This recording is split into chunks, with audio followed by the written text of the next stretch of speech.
Bonjour à tous, bienvenue dans Cult & Click, très heureux de vous retrouver aujourd'hui pour une nouvelle vidéo Game of Thrones, du lore et des théories sur un personnage bien précis, légendaire, Azor Ahai, ce fameux élu dernier héros très souvent évoqué par Mélisandre. Qui est-il? Qu'est-ce qui peut arriver sur Azor Ahai dans la saison 8 très attendue qui arrive le 15 avril 2019? Et bien l'ami Bigby vous a préparé une présentation du personnage et vous allez voir que c'est particulièrement intéressant. C'est une des créations de Martin qui intrigue le plus. Vas-y Bigby, explique-nous tout. Alors, moi, j'ai l'impression que c'est une des créations de Martin qui intrigue le plus, tout simplement parce que c'est très flou.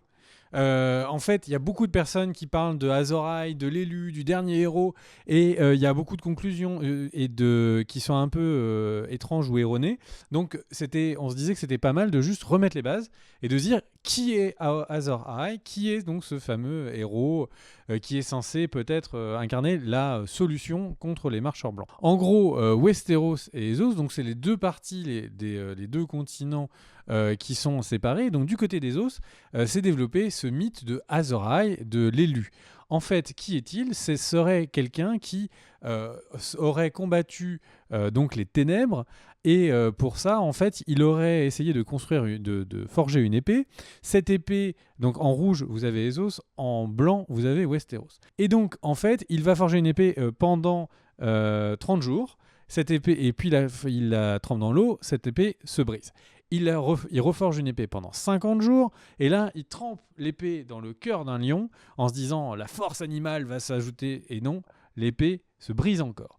Et ensuite, il veut donc comme il veut créer l'épée absolue, il reforge une épée pendant 100 jours, et à la fin, il trempe l'épée dans le cœur de sa femme, et la magie spirituelle fait ouvrage. Sa femme, tous ses sentiments, sa pureté rentrent dans l'épée, l'épée prend feu, et c'est ainsi qu'il va combattre les ténèbres et deviendra donc le premier élu et champion donc du dieu de Mélisandre. Le truc qui donc est souvent utilisé en termes de Azor Ahai, c'est qu'il y a donc le prince qui fut promis, et donc ça c'est autre chose. Donc c'est pour ça que je vais essayer de séparer en fait Azor Ahai de d'autres croyances pour que vous compreniez en fait d'où viennent les confusions. Et donc Azor Ahai élu du côté Mélisandre, du côté de Asshai, et donc là ils ont la croyance qu'il y aura une résurrection de Azor Ahai, qu'il reviendra, et son nom c'est le prince qui fut promis.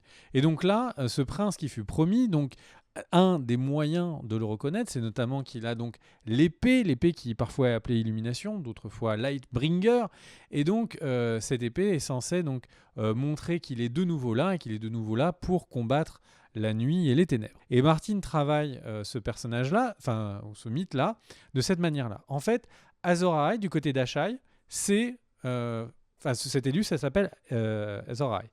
Du côté du reste des Os, il y a plein d'endroits, de villes ou d'états où ce même héros, ou en tout cas un héros proche, a des noms, donc à chaque fois un élu a des noms similaires, enfin un des noms différents. Et il est parfois appelé Néphérion, d'autres fois il est appelé Yantar, il est aussi appelé Eldrick Shadow Chaser, ou encore Ikrun le héros. Et donc en fait, ce principe d'élu qui est donc une croyance et qui en fait a des noms différents un peu partout, eh bien c'est aussi quelque chose qu'on retrouve du côté de Westeros.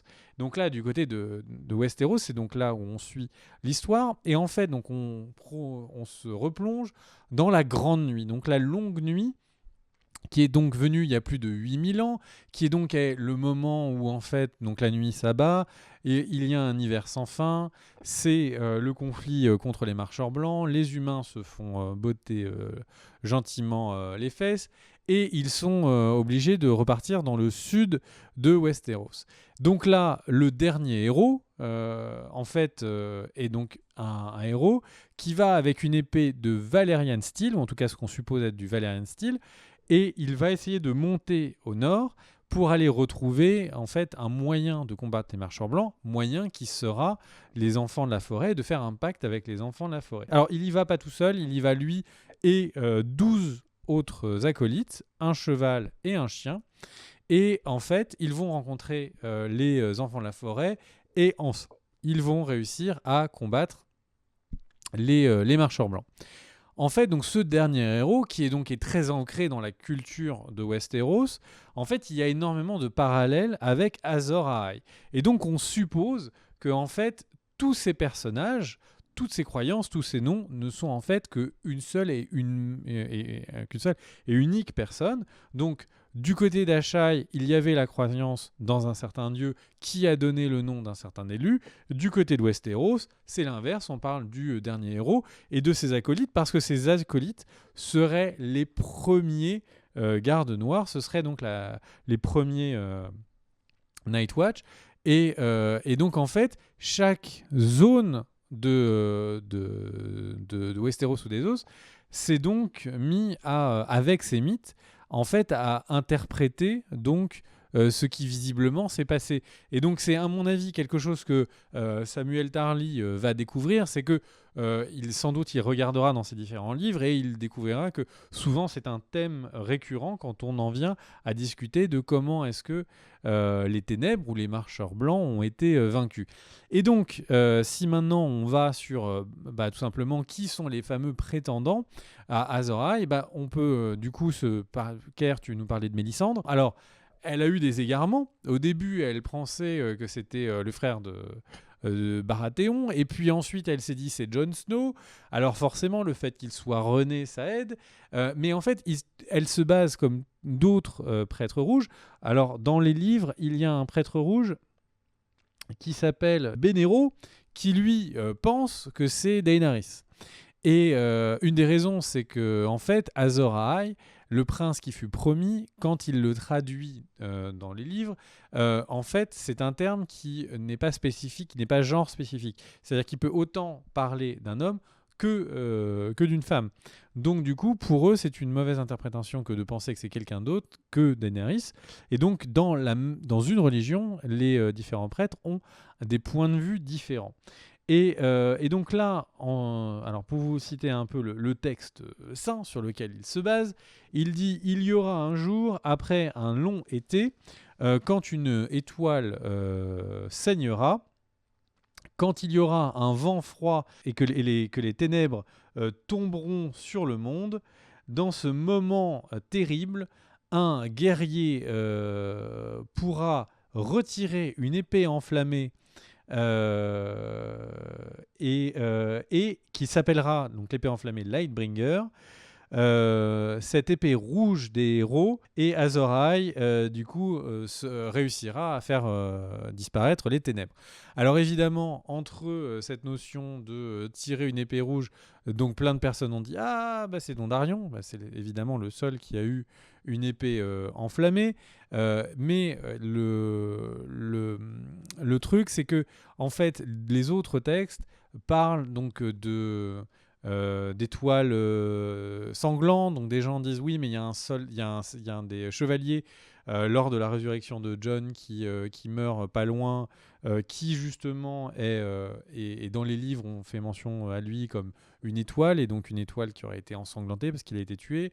D'autres personnes disent mais non, c'est l'étoile rouge de la naissance des dragons, donc c'est Daenerys. Donc en gros, là clairement, Martin a tout fait pour que nous ne puissions pas, à l'heure actuelle, avec les indices en place, définitivement dire Azor Ahai est tel personnage, ou la renaissance du dernier héros est tel personnage.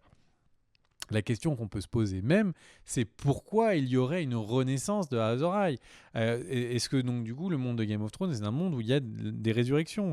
Est-ce que les gens peuvent revenir? Ou est-ce qu'en fait ce n'est pas toujours le même mythe qui revient de un guerrier qui a réussi avec le métal valérien et en faisant un pacte avec les enfants de la nuit, à renvoyer les marcheurs blancs?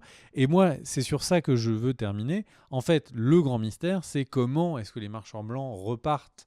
Et là, tout devient beaucoup plus flou. Et j'ai l'impression que si Sam ou un autre personnage doit élucider un mystère, c'est pas tant de savoir qui sera Hyrkoon le héros, Néférion ou encore Azor Ahai, mais c'est de savoir ce héros, comment est-ce qu'il a fait pour tout simplement renvoyer les marcheurs blancs là où ils sont. Tu as raison, on en entendra parler quand même de ce mythe dans la saison 8. Ils en ont trop parlé avant pour que ça ne soit plus le cas. Ça roule en tout cas, merci à tous d'avoir suivi cette vidéo. Il y aura d'autres vidéos de lore sur Game of Thrones. On a repris le rythme de une vidéo par jour. Les vidéos Game of Thrones vont s'accélérer. En tout cas, j'espère que ça vous a plu. J'espère que c'est un peu plus clair. Des bisous, merci à tous, merci à toi Kerr. Et n'hésitez pas à nous dire en commentaire quel est l'autre point de lore que vous voulez que nous abordions. Et nous, en fonction de ce qui est le plus cité, eh bien, nous travaillerons dessus rapidement. Des bisous, merci à tous. Let's go!